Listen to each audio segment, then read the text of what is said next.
What's up, guys? Just done with workout, a little P90X yoga, feel good, ready for jobs report. And I kind of had a thought going to get a haircut. I'm going to get this situation taken care of. We put on a trade in the financials today, and we shorted the financials, and there's two reasons. If the jobs report is strong tomorrow, I feel like, okay, fine, they're going to raise rates and stocks sell off. If the jobs report is weak tomorrow, they're going to say, no kidding, we know jobs aren't being added. Rates are going to stay on hold, which hurts the financials anyway. So either way, I think they're screwed. Okay, haircut done. I'm all Metro again.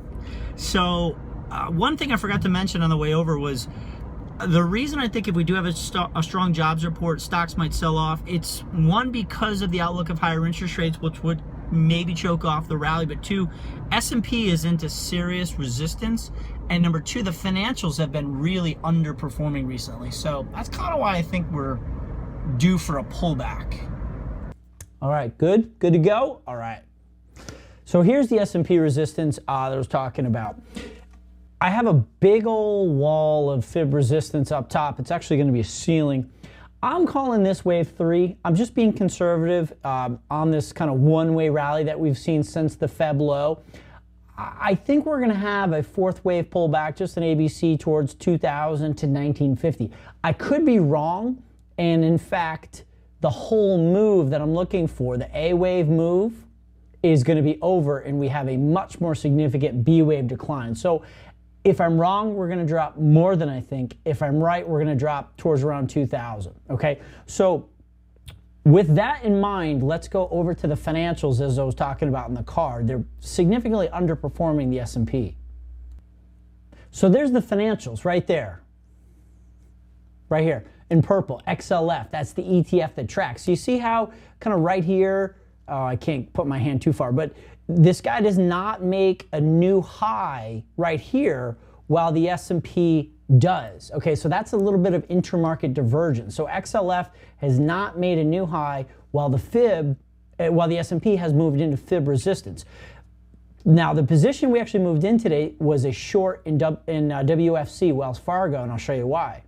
So there's Wells Fargo. You can see that Wells Fargo is weaker than the financials, which are weaker than the S&P, that are into S&P resistance. That S&Ps are into fib and wave resistance. So that's the reason. So the trade we put in today with our research customers is in Wells Fargo. I did a 48-47 put spread that is in April. Only 16, 17 days to go. Not too much, whatever it is.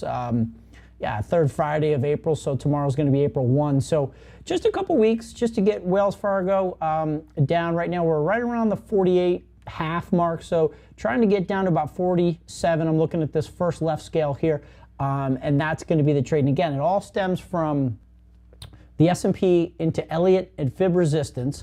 As I said, I don't know exactly what the wave count is, but it doesn't matter because my top two counts both say we go lower. The first count I presented to you says 2000, maybe 1975, 1950, and if I'm wrong, I think the S&P goes significantly lower. Financials are underperforming, and the outlook that I don't think the Fed's going to raise rates, and that hurts the earning potential for financials because of this net interest margin. They borrow in the short term, lend in the long term. They make them meet in the middle. Wells Fargo has a pretty weak chart pattern there, so those are the reasons. Guys, thanks again for the likes. We've talked about it in the last two videos. You guys are blowing me away with the likes. And again, the reason I'm begging you for likes is because that's how YouTube judges the quality of the material, is how much interaction and likes. So thank you very much. I really appreciate it. You guys are blowing me away with the likes on YouTube. Much appreciated. Hope you guys are enjoying the videos. Leave a comment, question, insult, whatever you got below. If you hate my haircut, let me know. And if enough people say it, I'll shave it off for you on a YouTube video.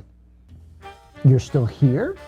I guess you liked the video. If you did, go ahead and click the thumbs up button or subscribe to this channel directly below, and you'll get the videos in real time. Or you're gonna have 7 years of bad luck trading and you have to babysit Jake and Brody.